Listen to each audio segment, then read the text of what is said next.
Olá, estamos iniciando mais uma edição do TV Brasilagro, programa produzido nos estúdios da STZ TV UHF, canal 59, Sertãozinho, estado de São Paulo.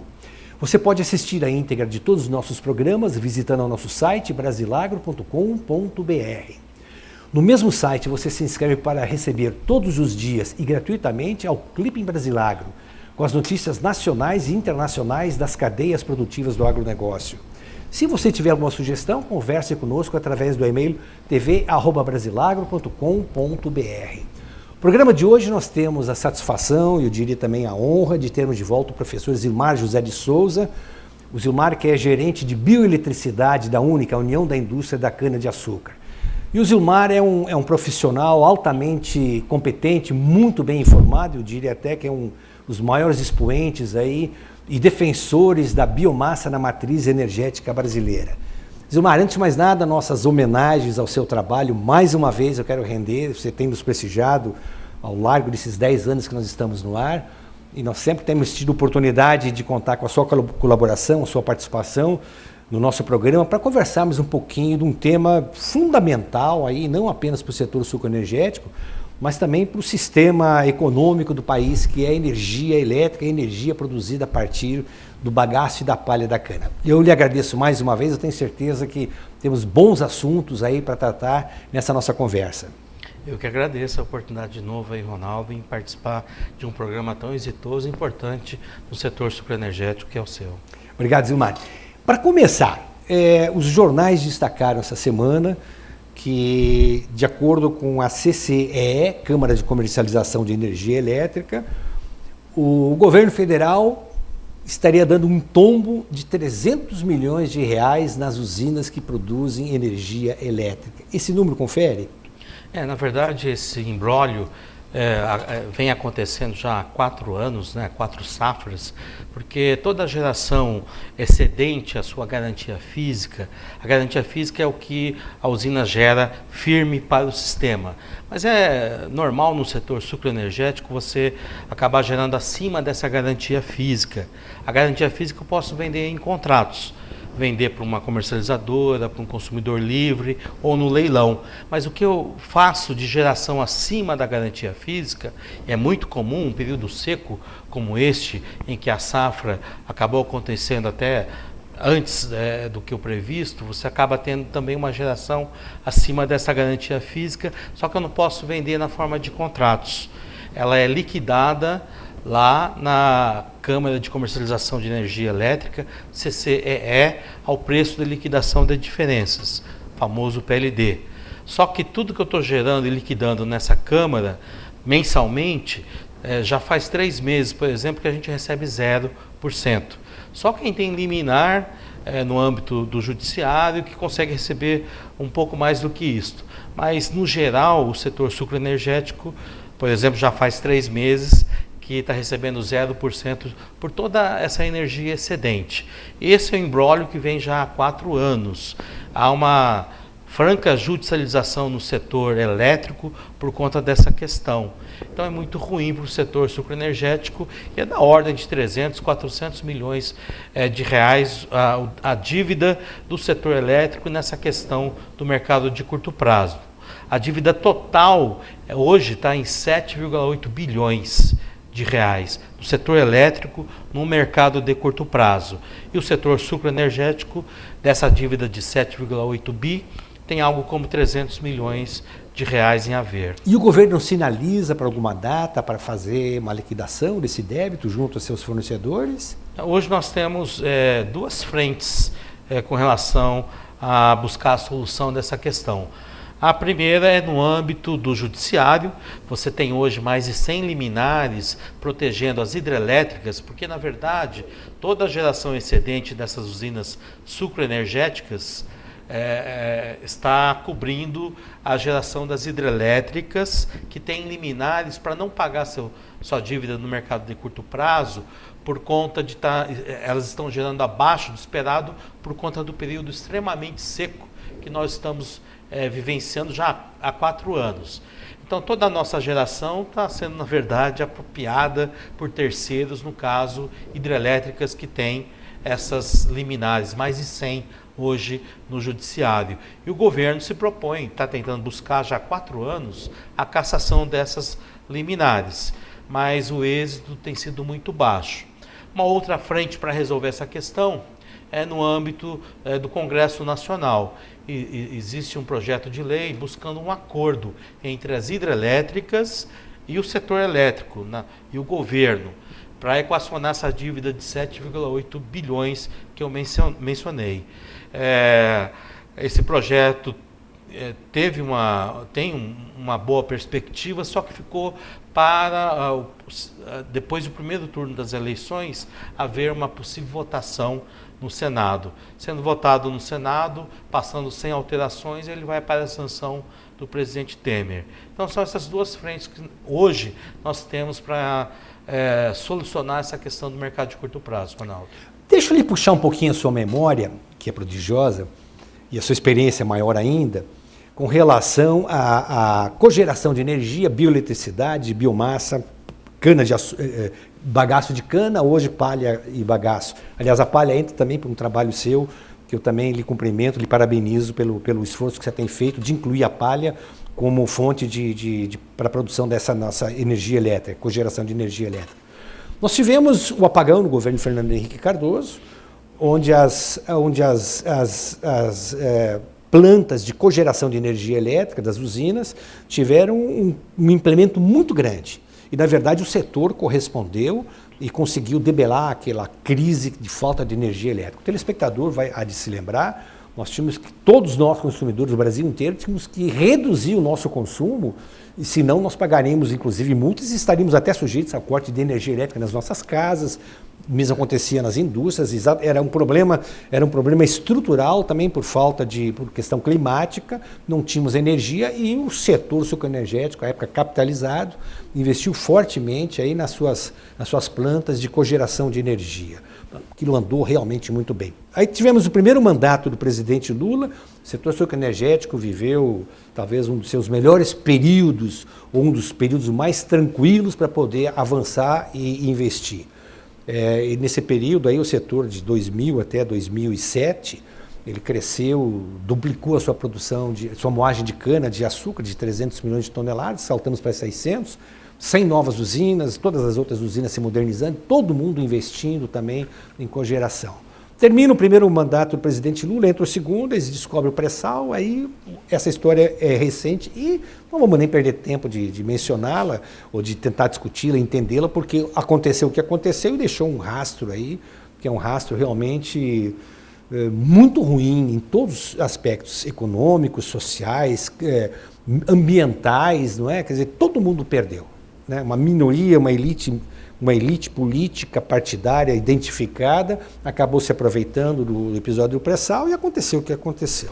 Quando a presidente Dilma assume seu primeiro mandato, na sucessão do segundo mandato do Lula, o setor sucroenergético ficou à deriva e cada vez era pior, né? Enquanto as lideranças do setor esperavam que o governo definisse o que ele esperava do setor na matriz energética brasileira, quem acompanha o setor sabia que essa resposta não viria jamais, porque não tinha proposta nenhuma.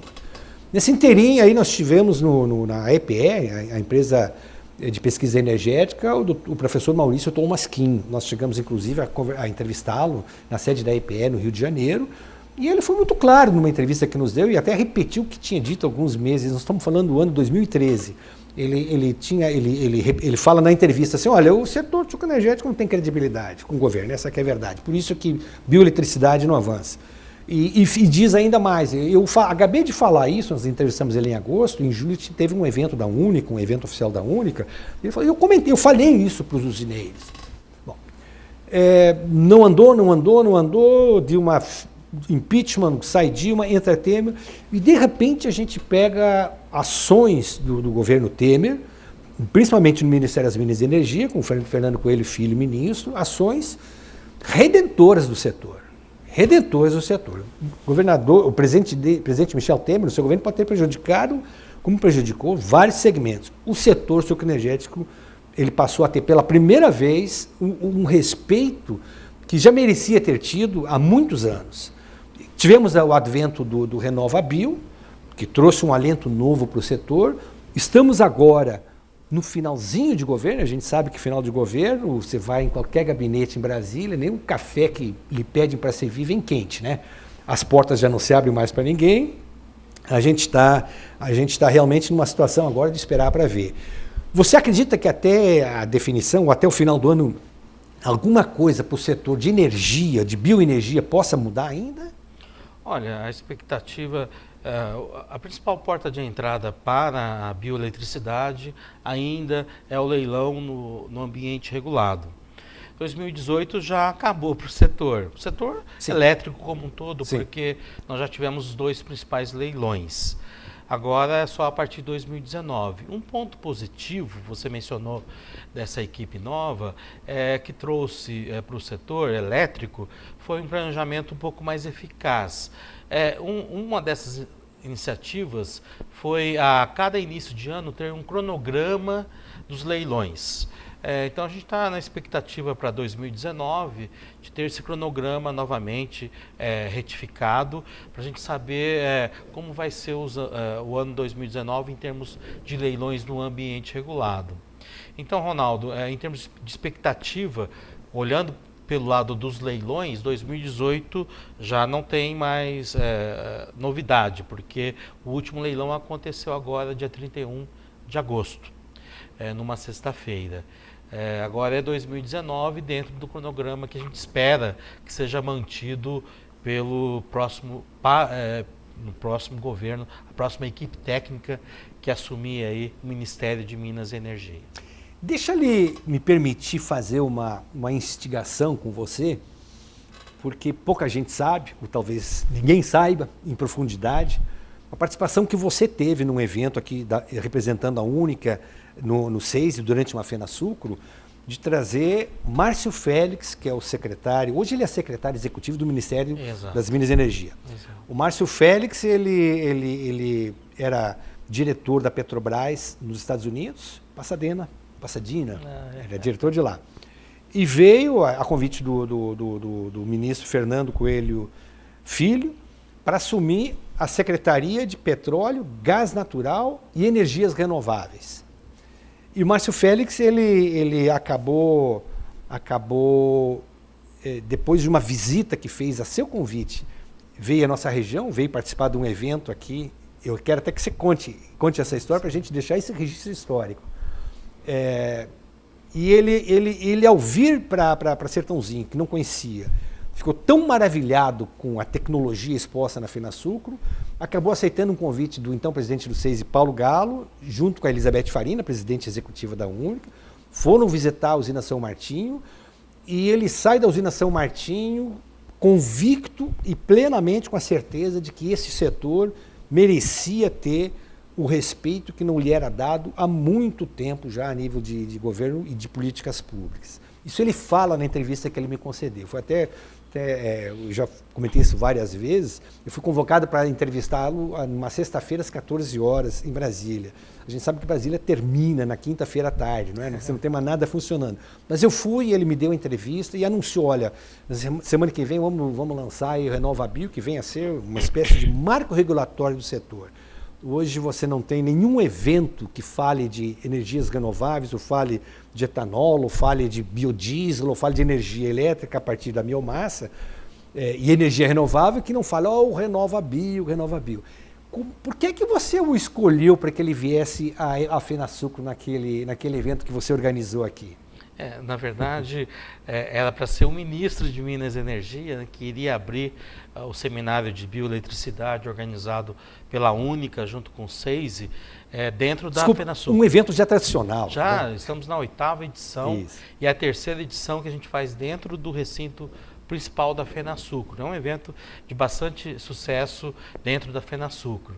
E o ministro, o presidente Temer pediu para ele permanecer naquela semana lá em Brasília. E acabou substituindo o ministro, o secretário Márcio Félix, à época de petróleo, gás natural e energias renováveis. Aí ele entra, assume e muda. E muda o nome. Para biocombustíveis. E na abertura do evento falou, ele instigou, né, o público no sentido de, olha, vamos fazer uma carta de Sertãozinho para revitalizar o setor, não só a bioeletricidade, mas também o etanol. E a partir dessa provocação ao setor, a Única presente, o 6BR presente, é que começou toda a discussão em cima aí do RenovaBio, que resultou em algo também exitoso, né, que é a lei aí que acabou editando o RenovaBio, algo tão importante para o setor, que nasceu lá na FenaSucro, lá em Sertãozinho, né, num seminário de bioeletricidade. Ele não tinha a ideia ainda de RenovaBio quando veio para cá, então, em agosto? Não, ele não tinha. Que acabou lançando em dezembro. Ele tinha a grande força de vontade, como ficou demonstrado no seminário, através de uma carta de Sertãozinho, tentar aglutinar as demandas do setor. Essa ótima iniciativa dele, depois das discussões, acabou aí sendo, né, a sementinha aí para o RenovaBio. Então foi bastante interessante a participação dele lá na FenaSucro, no seminário nosso. Você percebeu que ele estava realmente mudando de opinião sobre o setor? Sim, ele estava bastante, talvez não mudando, mas mostrando... Estava criando uma imagem, né? Uma imagem muito positiva, a partir das visitas às usinas que ele fez naquela semana na FenaSucro e do contato com o setor, né? Então, realmente foi bastante importante aí a presença dele, substituindo o ministro, bastante proveitoso para o setor. Ou seja, às vezes é melhor que não venha o ministro e que venha o secretário executivo do ministério, que é mais técnico e que pode ter uma visão diferente, porque a visão do ministro já é mais política. Até para depois construir a base, né, do que se pretende, né? Então ele trouxe essa visão um pouco mais técnica. Não, vamos colocar no papel o que a gente precisa, não só da bioeletricidade, mas também do etanol, pensando no setor como um todo, né? Então, não há como hoje você pensar só em etanol e bioeletricidade e vice-versa. O setor tem que ser uma análise de portfólio, né, dos principais produtos energéticos dentro da matriz. E ele trouxe isso para a gente naquele seminário, né? O que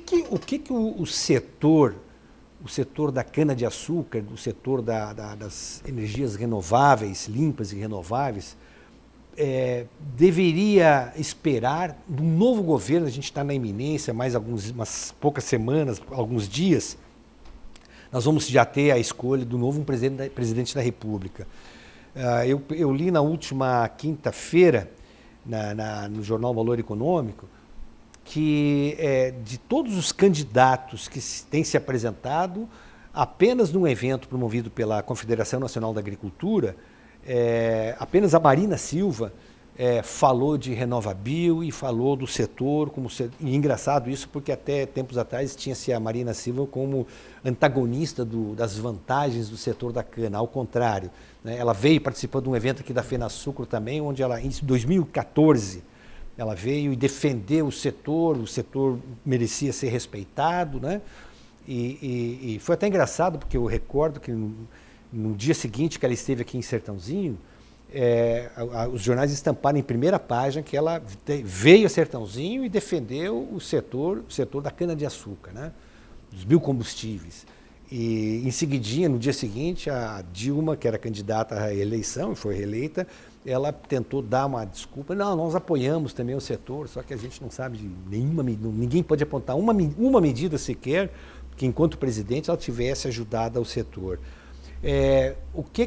Como é que você vê isso? Quer dizer, hoje apenas dos candidatos que se apresentaram na Confederação Nacional da Agricultura, os candidatos aí que disputam a eleição presidencial, apenas a Marina Silva falou que realmente, num governo dela, ela vai apoiar que o RenovaBio se consolide.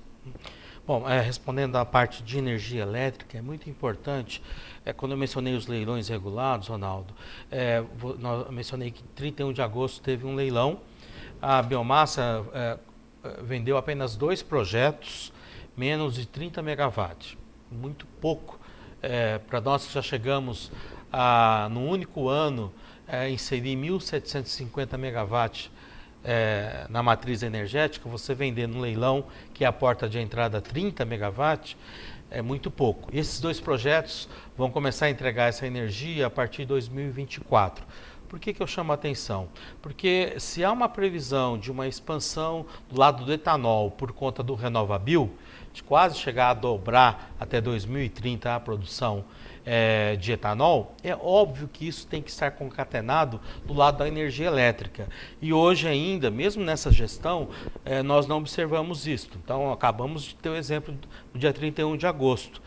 Se você está contratando já para 2024, e nós cadastramos nesse leilão de 31 de agosto 1.040 megawatts, 25 projetos, que ficaram ao longo do caminho por conta de falta de preço, porque nós concorremos com gás natural no mesmo produto e carvão. Só uma térmica a gás abocanhou 97% da demanda destinada ao produto em que a biomassa também concorria. Então temos que ter uma alteração de política na contratação da bioeletricidade e que ela esteja concatenada do lado do etanol, do RenovaBio, porque se você quer dobrar a produção do etanol até 2030, é óbvio que esses novos investimentos vão nascer já olhando a energia elétrica. Então, se você quer estimular a produção de etanol, você tem que abrir a porta também nos leilões regulados, o que não está acontecendo nos últimos anos nos leilões que são promovidos pelo governo federal.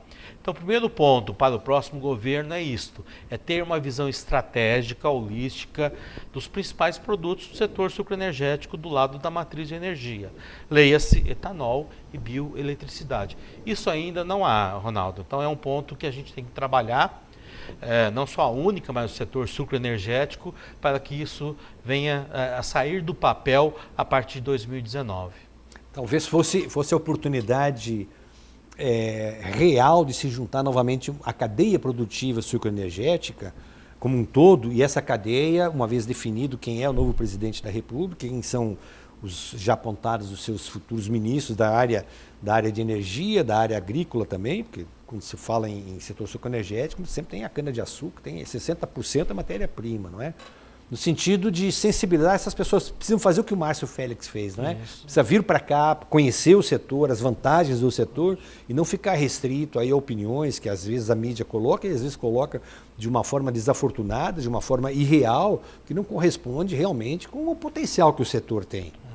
E sermos bem práticos, né? Porque acabei de citar o exemplo, uma térmica a gás natural, que é uma fonte não renovável, desloca mais de 20 projetos de biomassa, né? É óbvio que não o marco regulatório ainda tem que ser aprimorado nesse aspecto. Hoje aproveitamos do lado da bioeletricidade 15% do potencial técnico da oferta de energia para a rede. Então é uma avenida ainda para ser explorada, não só no próximo governo, mas nas futuras gerações. Então é muito importante termos um marco regulatório ajustado do lado da energia elétrica, bioeletricidade, mas também do etanol. Os dois têm que caminhar no mesmo sentido. Eu recordo de um evento também, professor Zilmar, que você organizou no SEISE pela Única, junto com a Única, e você trouxe um técnico, eu acho que ele era da Universidade Federal do Rio de Janeiro. Exatamente, né? O UFRJ. Isso. E eu recordo que ele, com muita propriedade, muita franqueza, ele chamava a atenção, ele falava assim, na palestra que ele fez, cuidado com os projetos de energia de papel. Eu ficava ouvindo aquilo de energia de papel. Aí, quando ele terminou a explanação dele, eu falei, o senhor está falando de energia de papel, o senhor se refere ao quê? Ele falou, há muitos projetos que estão participando de leilões, mas a gente sabe que são inviáveis e vão entrar nos leilões e vão tirar o espaço de quem tem condição efetiva de entregar e produzir e entregar essa energia.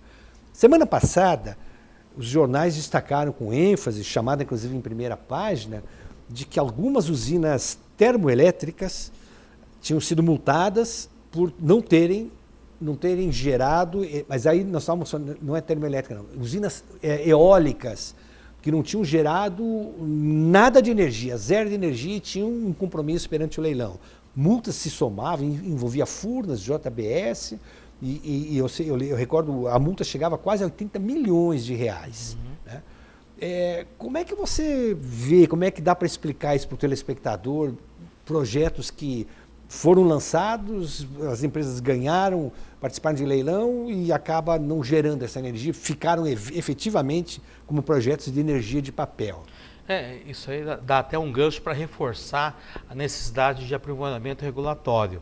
No momento que uma térmica a gás natural desloca mais de 20 projetos a biomassa, é óbvio que o risco acaba sendo concentrado. Então, se essa térmica não sair do papel a gás natural, é óbvio que ela pode comprometer a segurança energética no futuro. No caso, a contratação foi a partir de 2024. Se ela não sair do papel, você tem um risco concentrado muito em um agente apenas, como já verificamos no passado, quando térmicas a óleo combustível e gás também não saíram do papel, acabou comprometendo a segurança energética do país. Então tem que ser aprimorado, porque quando você contrata o setor sucroenergético, 20 projetos, você dilui o risco de um projeto sair ou não, né? Então, do ponto de vista da segurança do suprimento, esse é um ponto que tem que ser equacionado ou aprimorado para você trazer mais projetos de bioeletricidade, porque ele tem, no caso do setor sucroenergético, a vantagem de ter o compromisso também de trazer normalmente um aprimoramento na eficiência produtiva da usina, às vezes tem expansão da moagem por trás, vai trazer etanol, açúcar, então você tem um portfólio junto com um projeto de cogeração, não apenas energia elétrica. Então você tem aí só benefícios ao contratar mais projetos de bioeletricidade em detrimento de jogar todas as fichas apenas em um ou dois projetos para o setor elétrico. A isso pode se acrescentar também a tecnologia da indústria de bases em equipamentos como caldeiras, não é? Sim, você tem uma tecnologia 100% nacional, né, construída aí ao longo dos 40 anos aí do setor, a partir do Proálcool, né, do etanol, aqui em Sertãozinho, em Piracicaba, 100% Tupiniquim, na verdade são centros de excelência, que até exportam a tecnologia, então tudo já está internalizado no país, né? Então, e o combustível não é precificado em dólar, numa cesta de moedas, é a própria biomassa, enfim, você tem plenas vantagens no aproveitamento dessa energia a partir da biomassa. A energia eólica teve um crescimento muito grande nesses últimos anos. Você acha que cabe espaço para ela se expandir mais ainda? Olha, tem um potencial bastante técnico, né, bastante vigoroso, né?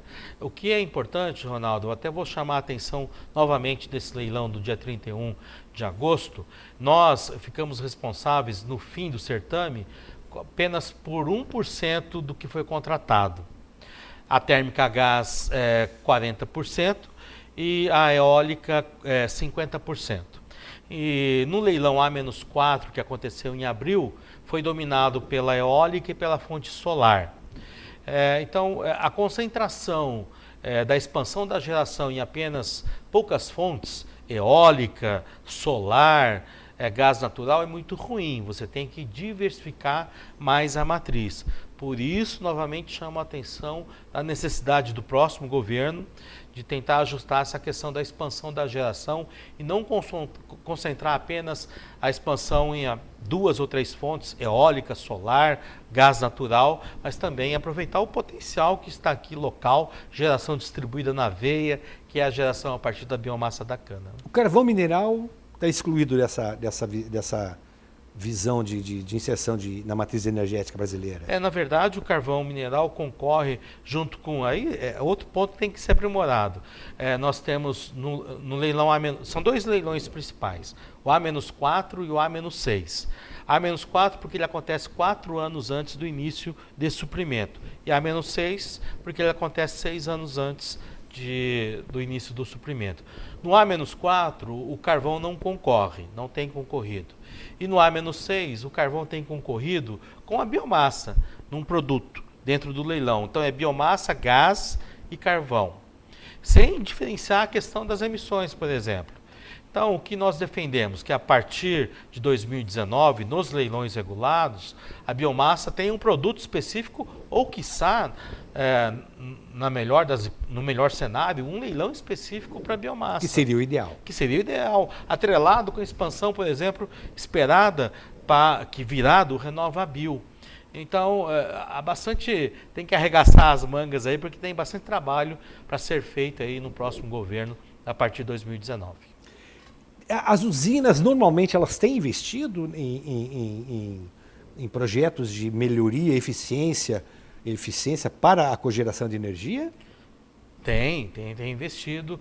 O aumento da capacidade instalada não tem o mesmo vigor que aconteceu no passado, em termos de megawatt novos megawatts na matriz, não tem o mesmo vigor que nós tivemos em 2009, 2008. Mas, em termos de geração efetiva, o setor tem aumentado a sua geração ano após ano. Já chegamos a aumentar quase 30% de um ano para o outro. Esse índice caiu bastante, para 5%, 4%, mas tem aumentado a geração efetiva para a rede ano após ano. Nós temos assistido aí o avanço de investidores chineses, capital chinês, no setor de energia no país, principalmente distribuição e geração também, inclusive compra, aquisição de controles acionários aí de grandes empresas aí que trabalham no setor. Em termos de energias renováveis e especificamente em termos de biomassa, tem havido algum interesse de investidores chineses? Olha, sempre tem, né, a procura por oportunidades no setor sucroenergético, mas eu entendo que é importante aprimorar o marco regulatório nesses aspectos que eu acabei de mencionar para você, que certamente isso será mais potencializado do que a gente gostaria que até mais se tivesse visitas, né, e contatos de investimento estrangeiro no setor da biomassa, na cogeração. Mas ainda é necessário ajustar o marco regulatório nesses aspectos que eu estou mencionando e no primeiro que nós mencionamos da questão da judicialização no mercado de curto prazo. Então, novamente, ajustando o marco regulatório, caminhando junto com o RenovaBio, que é uma ótima notícia para o setor, certamente esses contatos e essas visitas serão mais frequentes. Uma outra questão, professor Zilmar José de Souza, a gente tem acompanhado, até recentemente, houveram várias investidas em investidores, é redundância, mas houve a procura por parte de investidores de assumirem a parte de geração de bioenergia, bioeletricidade, de determinadas usinas. Dezenas de casos aí.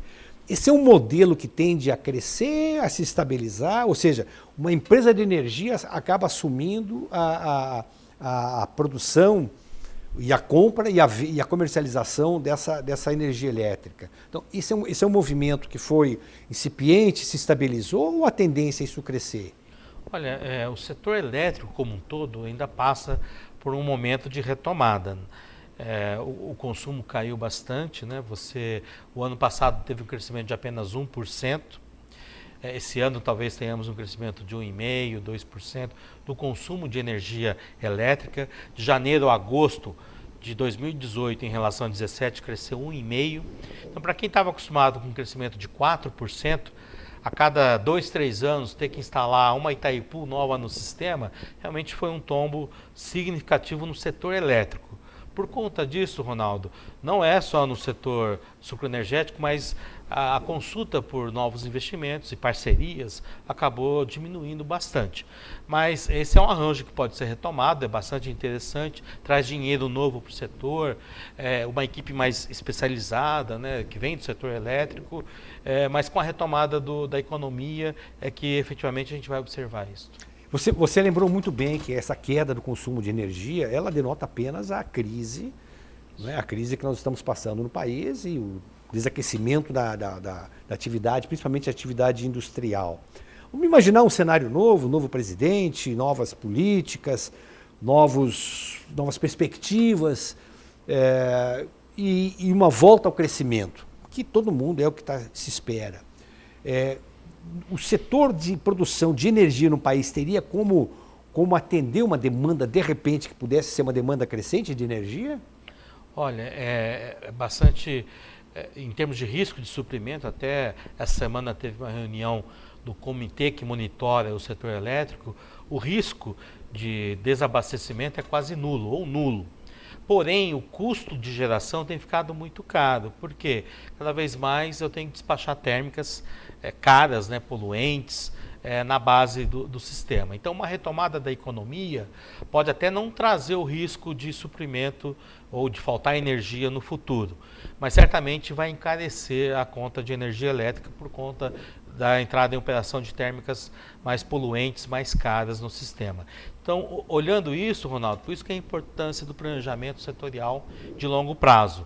É tentar agregar cada vez mais fontes, como a biomassa, que tem uma geração mais firme ao longo do ano, que, se você pegar o ano passado, de abril a novembro, a nossa geração para a rede foi de 21 terawatt-hora. Desse total, 91% aconteceu no período seco, de abril a novembro, que é o período crítico do sistema. A gente poupou o equivalente a 15% da água nos reservatórios da região sudeste e centro-oeste do país o ano passado. Então, você agregar a bioeletricidade certamente vai dar um conforto maior ao operador do sistema no futuro no país.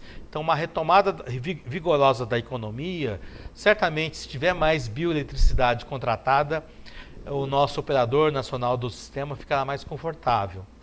O Brasilagro inclusive divulgou um convite feito por você, através da Única, para um evento que vai ser realizado agora no começo de outubro. Eu queria que você colocasse esse convite aí para os nossos telespectadores. Sim, no dia 4 de outubro, nós estamos fazendo eventos mensais de análise das condições de oferta e demanda no setor elétrico. Esse evento a gente traz um especialista que fala por 1h30 sobre as condições de oferta e demanda no setor elétrico. No dia 4 de outubro será na sede da ABIME, na Avenida Paulista 1439, 6º andar. O evento é gratuito, você pode se inscrever, apenas tem que mandar um e-mail para bioeletricidade@unica.com.br. Nesse evento a gente vai receber a gerente de pesquisa em mercado da Comerc, Juliana Chad, que é uma especialista na área, já esteve fazendo palestra com a gente, foi bastante interessante o conteúdo da palestra, e eu espero receber aí os seus ouvintes, seus telespectadores também. Professor Zilmar, muito obrigado pela participação no programa, realmente fatos novos, perspectivas melhores pela frente, principalmente com relação ao novo governo. Parabéns mais uma vez pela sua insistência, pela sua perseverança em defender da maneira tão competente como você o faz, da nossa bioeletricidade. Eu que agradeço o convite e sempre que convidado estarei presente, Ronaldo. Obrigado mais uma vez. Obrigado, a você, telespectador amigo, nossos agradecimentos. Voltamos na próxima semana com novos entrevistados. Até lá, mais uma vez, muito obrigado.